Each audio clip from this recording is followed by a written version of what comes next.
ẹ̀yin fáǹsì mi ìyẹn fẹ̀sọ̀wọlé gẹ́ẹ̀lì yẹn o ìgbà tí mo wá discover pé àwọn ọ̀gá mi ló ń ya lèmi bá sá fún. Portable Ọlálọmí tú àṣírí tó wà ń díẹ̀ bó ṣe fọlọ́pàá gbé o ife kò sanwó mọ́tò. Portable sọ nǹkan tó ṣẹlẹ̀ láàrin òun àti Debbie ọmọbìnrin tó bá gba mọ́tò. Kí gangan ló ṣẹlẹ̀ láàrin Debbie àti Portable. Gbogbo ẹ̀ lẹ́ máa gbọ́nù fọ́nrán yìí. ẹ like, share, kẹ́ subscribe kẹ́ lè gbádùn fọ́nrán mi látàpá bí.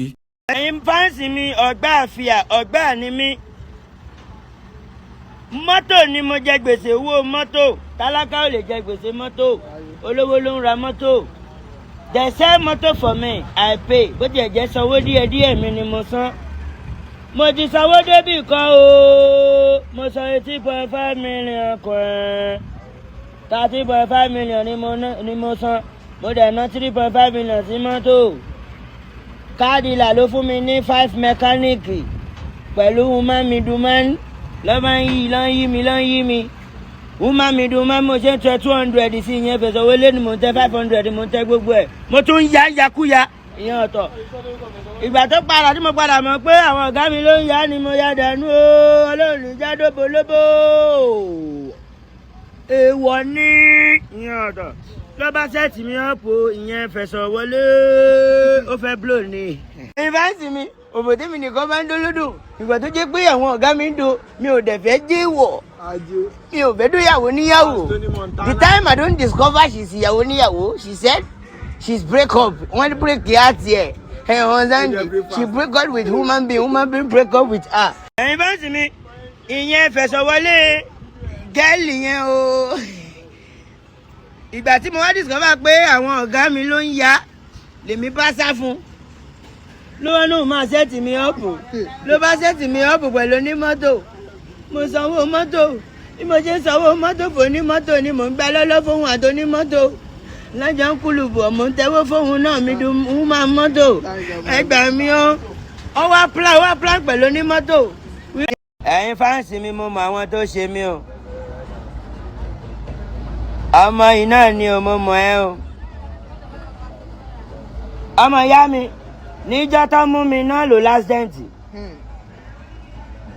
Ó tètè ìyẹn ọmọ ẹrú yẹn ni o òun àtọmọ Fẹ̀sọ̀wọlé yẹn àwọn ló plan pẹ̀lú mi o babaláwo kan náà lọ ń lò ó. Mo wá jẹ́ kó máa yé wọn pé even kò gbé poison wà wá máa lò àní kó ó máa dàbí oògùn onírúurú orí fífọ́ fáwa ni.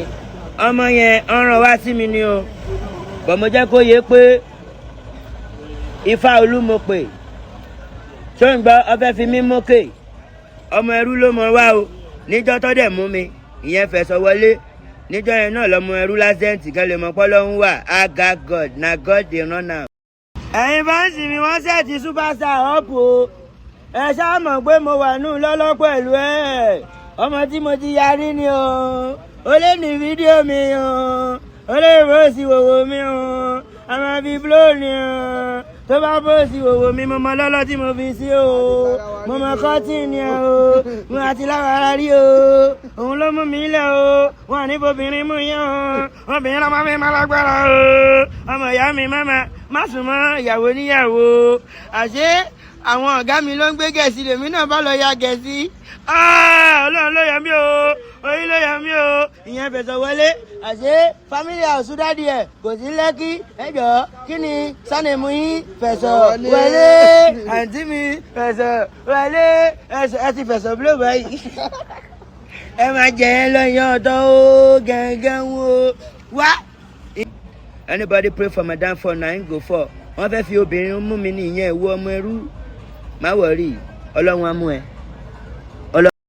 Ọmọ ìyá mi jẹ́ ń gbé ẹ débẹ̀. Èmi ni Ka of Africa, àmì TikToker. Wọ́n ń wá mi ní Twitter. Mo open ẹ̀mí kí n post ní ẹ̀ẹ̀kọ̀ọ̀kan ni. I'm a star, mi ò kí ń ṣe gúdà.